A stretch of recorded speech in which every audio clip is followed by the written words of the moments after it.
여러분 안녕하세요, 톡산입니다. 오늘은 DJI 오즈모 포켓 3 리뷰를 들고 왔습니다. 테크 채널 말고도 제 일상을 닮은 브이로그 채널을 같이 운영하는 거 아시죠? 테크 채널은 이미 5년이 넘었기 때문에 제가 촬영하는 카메라와 장비들이 이제는 어느 정도 좀 세팅이 되어 있는 상태예요. 브이로그 채널은 아직 장비 유목민이거든요. 전작인 오즈모 포켓 2의 경우에는 퀄리티적인 부분에서 제 마음에 흡족하진 않더라고요. 그래서 구매로까지 이어지지는 못한 제품이었는데 오즈모 포켓 3는 1인치 센서가 탑재되었기 때문에 기대를 안고 구매를 해봤습니다. 제가 실제로 사용하고 편집하면서 느꼈던 점들을 좀 종합해서 이야기를 해드리고 싶었어요. 오늘 영상 안에서는요, 이 제품의 장점과 단점에 대해서 리뷰를 할 거고요. 또 리뷰뿐만 아니라 제가 사용하면서 보완했던 방법들도 영상에 담았습니다. 자, 그럼 지금부터 리뷰 시작할게요.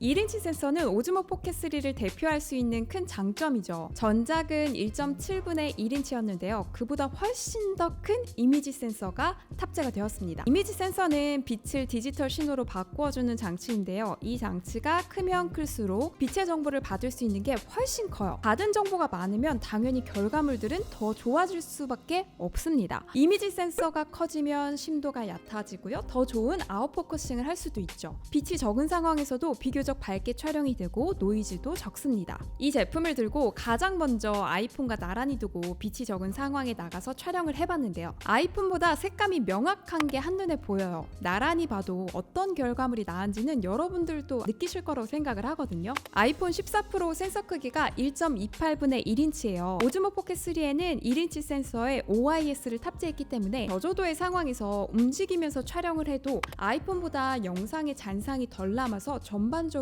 영상의 선예도가 좋다라고 느끼실 거예요. 그런데 이렇게 센서가 커졌다고 무조건 결과물이 좋을 거다라고 보기는 또 어렵기도 해요. 왜냐면 이미지 프로세싱도 상당히 중요하기 때문이에요. 오즈모 포켓 3의 경우에는 부자연스러운 그런 색감들이 눈에 띄지가 않더라고요. 아주 전반적으로 훌륭한 수준이었습니다. 오즈모 포켓 3를 들고 여행을 다니시면서 브이로그 하시는 분들도 많으실 텐데요. 요즘에는 저처럼 이렇게 직업으로 촬영하시는 분들이 아니어도 여행 기록을 남기시는 분들이 더 많아졌죠. 워낙 간편한 제품들이 많이 나와 있어서요. 오즈모 포켓 3를 들고 여행을 다니실 때 야간에 돌아다니시면서 일상을 담아도 문제없이 너무 훌륭한 영상을 보실 거라고 생각을 합니다. 그런데 물론 아예 노이즈가 없는 건 아니거든요. 주차장처럼 아주 어두운 공간을 지날 때 영상인데요. 이곳을 지날 때도 노이즈가 생기는 걸 좀 볼 수가 있어요. 노이즈가 아예 없는 건 아닌데 제가 경험해본 다양한 카메라들 중에서도 저조도 상황에서 아주 강한 편이었다라고 표현할 수 있을 것 같습니다.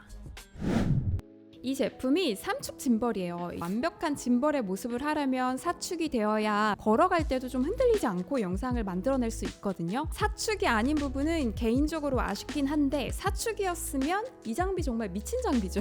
3축이어서 걸어갈 때 흔들림을 다 잡아주진 못하지만요. 일반적으로 스마트폰 짐벌들이 3축인 것처럼 그 정도의 수준이다라고 보시면 돼요. 간혹 이 제품을 액션캠처럼 사용할 수 없을까라고 물어보시는 분들도 계신데요. OIS가 탑재되어 있어서 진동이 센 촬영들을 하다 보면 이 OIS도 시간이 지나면 또 고장이 날 수가 있습니다. 그래서 보통 바이크를 타시거나 스포츠 활동을 하시면서 촬영을 하시는 분들은 고프로와 같은 EIS가 탑재된 액션캠을 많이 사용을 하세요. 그게 용도가 더 적합한 활용이 되실 거예요. 그런데 저처럼 일상 브이로그 용도의 촬영을 하신다면 OIS가 상당히 유리하죠. 걸어다니면서 아니면 살짝 걷다가 뛰다 하는 장면들에서도 안정된 화면을 느낄 수가 있어요. 가로 화면일 때는 4K 60프레임까지 촬영이 되고요. 세로 화면일 경우에는 3K 60프레임까지 촬영이 돼요. 브이로그 촬영하시는 분들은 보통 프레임은 24나 30으로 가시겠죠? 그리고 또 장면이 빠른 화면, 예를 들면 운동 경기나 레이싱과 같은 촬영을 하시는 분들은 60프레임으로 촬영하실 거라고 생각을 해요. 4K 촬영을 하면 용량 차지를 많이 하긴 하는데 선명하게 나오니까 이걸 포기할 수 없는 부분이기도 하거든요. 오즈모 포켓 3의 경우에는 화각이 20mm를 지원을 하니까 광각이 촬영이 되죠. 그래서 4K 촬영을 하면 나중에 편집으로 크롭을 해도 선명하게 영상을 쓸 수 있어서 다양한 화면 연출에 좋습니다. 그래서 이 제품을 갖고 단 하나의 카메라로 촬영을 하면 어떨까요? 라고 하시는 분들도 계시는데 못 찍을 게 없긴 하죠. 넓게 찍힌 화면을 크롭해서 활용하셔도 되기도 하고요. 그렇지만 이게 시선 처리에 있어서 부자연스러운 부분이 있기도 해서 스튜디오 용도로 세워두고 활용하시는 건 조금 추천드리고 싶진 않아요. 스탠드 카메라는 따로 있고 옆에서 서브 카메라 정도는 아주 훌륭할 것 같습니다. 페이스 트래킹 기능이 있어요. 이거는 제가 2018년이에요. DJI 오즈모 스마트폰 짐벌 신제품이 나왔을 때도 보여드린 기능인데 그다지 새로운 기능은 아닌데요. 요즘 스마트폰 짐벌에는 대부분 나와 있는 기능이기도 하고요. 그런데 이번에는 어디까지 똑똑해졌나 궁금해서 테스트를 해봤거든요. 사람이 화면 안에 있으면 뒤를 돌아보고 돌아다녀도 다 인식을 해요. 뒤돌아 걸어나가다가 다시 앞을 봐도 다 인식을 합니다. 그런데 사람이 화면에서 잠깐 사라졌다가 다시 화면 안으로 들어오면 그때는 인식을 멈추더라고요. 마지막 사람이 있었던 곳에서 화면을 멈춥니다. 그냥 고정되어 있어요. 다시 사람을 트래킹하고 싶을 때는 조이스틱을 2번 누르면 돼요. 그럼 다시 얼굴 인식에 들어갑니다. 카메라를 자주 안 만져도 돼서 편하기도 하더라고요. 어쨌든 저는 요즘에 이 기능을 켤 때도 있고 끌 때도 있어요. 제어팟이 있어서 손쉽게 끄고 켤 수가 있어서 요긴하게 사용하고 있습니다.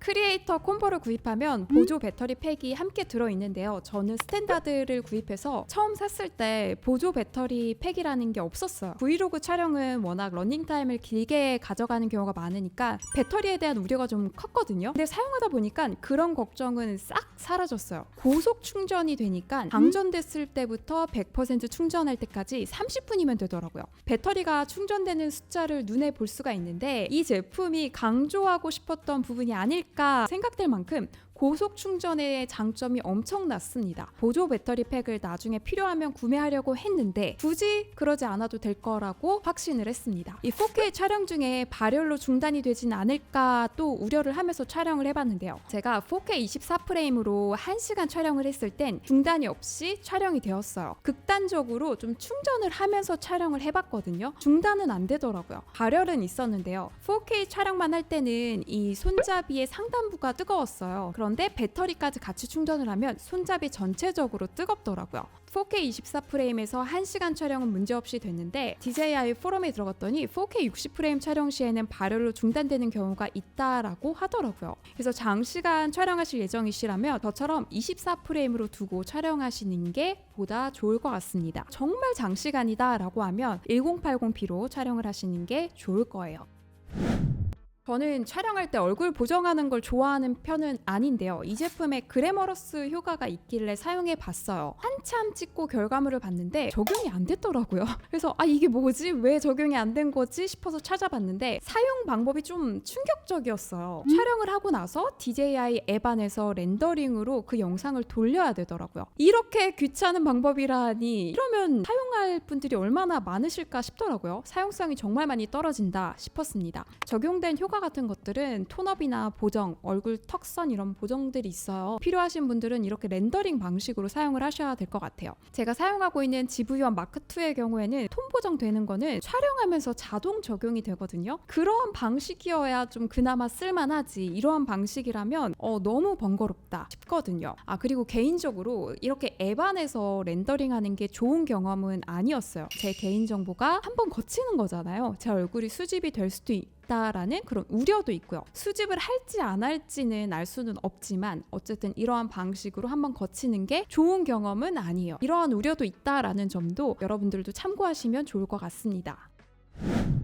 이 제품의 결과물을 보니까 SD카드 용량을 엄청 잡아먹더라고요. LRF 파일이 같이 저장이 됐는데 LRF는 원본 소스 파일보다 해상도가 낮고 용량이 작은 영상인 프록시 파일이에요. 근데 LRF 파일의 용량이 정말 커요. 원본 파일이 990MB일 때 LRF 파일이 114MB예요. 엄청난 수준이죠. 다른 카메라에도 이런 프록시가 저장이 되긴 하는데 이렇게 크지는 않거든요. 이 프록시 파일을 아예 저장이 안 되게 할 수가 있을까 해서 찾아봤는데 그런 옵션은 또 없더라고요. 그래서 애초에 SD카드 장착하실 때 저장 공간 큰 걸로 장착하시는 걸 일단 추천드리고요. 갖고 있는 SD카드의 주기적 정리가 필요합니다.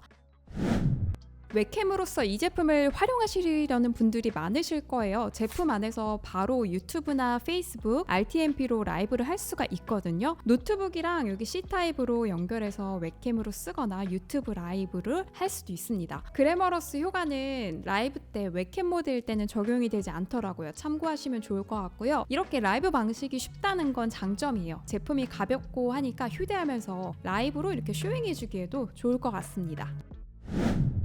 사운드는 나쁘지 않은 편이었어요. 바람소리 감소 옵션도 있어서 켜두고 촬영하면 슉슉 거리는 소리들이 잘 안 들어가는 편이었고, 제가 말하면서 길을 걸어갈 때도 주변 사운드가 감소되면서 제 목소리 수음이 잘 되더라고요. 결과물에 있어서 아주 쓸만한 수준이에요. 제가 언제 봤을 때도 저조도에서 오즈모 포켓3가 훨씬 좋더라고요. 아마 더 밝게 나오지 않을까라는 개인적인 예상이에요. 사운드도 같이 보시면 되겠다. 지금 제가 언제 봤을 때도 저조도에서 오즈모 포켓3가 훨씬 좋더라고요. 아마 더 밝게 나오지 않을까라는 개인적인 예상이에요. 사운드도 같이 보시면 되겠다. 저녁을 만들려고 합니다. 오늘 저녁 메뉴는 명란 솥밥이에요. 지금은 사운드를 전후방으로 켰고요. 오늘은 이렇게 나가보려고 합니다. 이거 제가 어제 샀어요. 어제 대박. 샀는데 사실 출시한 지가 좀 됐거든요. 네. 좀 쉽게 구할 수 있을 줄 알았거든요. 근데 어려워요? 두바이에서 제가 구할 수가 없었어요. 신제품이 없죠 거의. 품절 막 이래가지고 진짜요? 제가 진짜 완전 온라인 수소문했는데 아부다비에 어느 정말 제가 평생 가보지 않을 동네였어요. 불만족스러운 부분이 있는데 그건 바로 내장 배터리라는 거예요. 배터리는 시간이 갈수록 수명이 줄어들 수밖에 없거든요. 풀 충전하고 나서 촬영했을 때의 시간이 해가 지날수록 배터리 성능이 저하가 돼서 사용 가능 시간이 점점 짧아지게 돼요. 만약에 외장 배터리다라고 하면 배터리만 새로 사서 교체해주면 되는데 이 제품은 내장 배터리라서 수리를 맡겨야 한다는 거예요. 수리 비용도 당연히 상당하겠죠. 하다 보면 에이 이러느니 그냥 신제품 사지 라는 생각을 또 하게 됩니다. 이게 바로 DJI에서 노리는 효과가 아니었나라는 개인적인 추측이고요. 제품을 워낙 잘 만들어서 사람들이 최신 기기로 교체를 해야지, 그렇지 않으면 판매량을 늘릴 수가 없으니까요. 저는 이 카메라는 소모품이다 라는 생각으로 구입을 했어요. 그러니까 보통 카메라 하나 사면 적어도 5년 정도 이상은 쓰겠지라고 생각을 하고 구입을 하잖아요. 그런데 이 제품의 배터리가 5년의 시간을 버텨줄 수 있을까에 대해서는 조금 의문이더라고요. 저의 지난 오즈모의 스마트폰 짐벌도 2년 정도 지나니까 배터리 성능이 눈에 띄게 저하가 됐거든요. 그래서 결국에 다른 제품으로 제가 구매를 해야 했어요. 오즈모 포켓 3에 있어서 가장 큰 아쉬움을 꼽자면 저는 내장 배터리라고 생각을 합니다. 그리고 휴대하면서 정말 조심하게 된다는 점 또한 이 제품의 불편한 점 중에 하나예요. 카메라가 진짜 잘 돌아가요. 가끔씩 가방에 뒀을 때 그리고 나서 꺼냈을 때 카메라가 돌아간 걸 보면 고장난 거 아닌가 하고 화들짝 놀라거든요. 휴대성이 너무 좋아가지고 손 안에 계속 두고 찾게 되는 제품이기도 한데, 한편으로는 제가 가진 여러 카메라들 중에서 가장 민감하고 조심해서 다루게 되는 기기더라고요. 그리고 SD카드 덮개가 없는 점도 내구성에 있어서 진짜 아쉬운 부분이에요. 특히 저는 사막에 살고 있어요. 모래먼지가 정말 잘 날리는 환경이거든요. 이 안에 모래먼지라도 들어간다면 고장나는 거는 뭐 순식간이죠. 이쪽에 좀 더 신경이 쓰이게 되더라고요. 아무튼 이 제품은 좋은 점이 분명 더 많은 기기이지만 고장에 있어서 취약한 부분이 너무 많다. 그래서 기변을 해야 될 이유가 구매 전부터도 이미 많이 보인다라는 것이 이 제품의 주된 아쉬운 점입니다. 촬영하면서 불편함을 줄일 수 있는 설정 방법을 공유할게요. 첫 번째는 짐벌의 움직임 속도 조절인데요. 좌우 방향과 위아래 방향 속도가 처음에는 4로 세팅이 되어 있어요. 빠른 편이에요. 영상에 있어서 이렇게 빨리 지나가 버리면 보시는 분들이 좀 어지러울 수 있거든요. 일상을 촬영하면서 자연스러운 움직임을 위해서는 2에서 3 정도로 설정하시는 걸 추천을 합니다. 설정에 들어가셔서요. 짐벌 속도에서 선택하실 수가 있어요. 2에서 3으로 선택을 하고 나면 느긋하게 좀 천천히 지나가기 때문에 보는 사람의 어지러움이 덜해요. 더불어 화면이 좀 안정감 있게 보여서 추천드립니다. 두 번째는요. 이 제품 사용하면서 제가 너무 만족한 부분이 촬영을 하면서도 촬영을 하는 티가 덜 난다는 거였어요. 휴대폰이나 뭐 기타 미러리스 카메라로 촬영을 하다 보면 너무 대놓고 촬영하는 것 같아서 일상을 담을 때도 눈에 많이 띈다라는 점이 좀 불편하더라고요. 지나가시는 분들도 이렇게 한 번 더 쳐다보고 해서 약간 민망스러워지는 그런 순간들이 있는데 이 제품은 워낙 부피도 작고 얇고 하다 보니까 티가 좀 덜 나더라고요. 근데 여기 앞에 디스플레이가 있잖아요. 여기로 자꾸 화면이 보이니까 이것도 눈에 띄더라고요. 디스플레이 화면을 꺼두고 촬영하는 방법을 알려드릴게요. 스크린 화면 화면을 내려서 제어판에 들어가세요. 설정이 들어가십니다. 촬영 시 스크린 끄기를 활성화하세요. 화면을 어느 방향으로 할지, 가로로 할지 세로로 할지 딱 고정을 시켜두고요. 그대로 앞에 두시면 돼요. 그러면은 계속 촬영이 되고 있겠죠. 그러면 지나가시는 분들이 뭐 디스플레이 한번 눈길 주거나 이런 일은 없을 거예요. 그런데 아무리 눈에 띄지 않는다고 해도 우리가 매너 있는 촬영과 편집을 해야 하는 건 잊지 마세요. 누군가의 얼굴이 한눈에 보이게 담긴다거나 뭐 사생활이 노출되는 것 같다라고 느껴지면 편집에 담긴 사람들은 모자이크를 해줘야 하는 그런 에티켓은 잊지 마셨으면 좋겠습니다. 세 번째는요, 여행하면서 걸어다니다 보면 촬영자도 이제 두리번거리면서 거리의 풍경을 담게 돼요. 이때 오즈모 포켓3도 같이 이제 옆으로 막 흔들리다 보니까 나중에 결과물을 보니까 화면이 좀 불안정해지더라고요. 그렇다고 카메라 화면만 보면서 계속 걸어가다 보면 저도 이제 여행을 만족할 수가 없잖아요. 우리 눈으로 담는 진짜 세상을 마주할 수가 없고요. 그럴 때는 조이스틱 버튼을 꾹 누르고 걸어가세요. 그러면 좌우로 기기가 움직이게 되어도 얘가 정면으로 고정을 해줍니다. 조금 더 보다 안정적인 화면을 담을 수 있어요. 네 번째는요, 오즈모 포켓3에 이 깜빡임 방지 기능이 들어가 있어요. 플리커 현상을 안 나오게 해준다라는 그런 옵션인데 이 기능이 완벽하지는 않더라고요. 이럴 때는 프레임을 좀 바꿔보시면 돼요. 24프레임, 25프레임 아니면 30 이렇게 바꿔보시면서 이 공간에서 어떤 프레임으로 해야 이게 플리커가 안 나오는지 촬영을 해보시면 플리커 현상이 없어진 걸 보실 수가 있어요. 오늘은 오즈모 포켓3 리뷰와 사용법을 다 봐봤는데요. 아쉬운 부분도 나열하자면 너무 많지만 그래도 이 제품은 마음에 드는 부분이 그보다 훨씬 더 많아요. 영상 결과물이 너무 좋아서 일단은 만족하고 쓸 수밖에 없는 제품이다 라고 생각을 하거든요. 저처럼 일상을 담는 브이로거에게는 아주 손쉬운 촬영 도구가 아닐까 싶습니다. 이 제품의 구성이 스탠다드랑 크리에이터 콤보로 나뉘어요. 저는 제품만 들어있는 스탠다드 콤보로 구매를 했거든요. 크리에이터 콤보를 품절로 인해서 살 수가 없었는데 써보니까 크리에이터 콤보 안에 있는 삼각대나 와이드 앵글, 배터리팩 같은 건 별로 필요하지가 않더라고요. 대신 그 안에 있는 마이크는 좀 아쉽다라는 생각이 들더라고요. 그래서 마이크만 별도로 구매할 수 있나 찾아보니까 가격이 꽤 높아요. 물론 이 제품이 타사 블루투스 마이크와 연결을 해서 사용할 수 있긴 한데 사용 방법에 있어서 조금 더 DJI 마이크가 간편하고 연결성 측면에서 좀 더 쉽더라고요. 마이크를 함께 구입하고 싶으시다면 크리에이터 콤보를 사는 게 가성비가 좋겠구나 싶습니다. 참고하시면 좋을 것 같고요. 오늘 영상이 좀 길었던 것 같은데 여러분들께 좀 도움이 되셨으면 좋겠는 마음으로 만들어 봤고요. 그럼 저는 다음 영상에서 만나 뵙도록 하겠습니다. 다음 영상에서 만나요.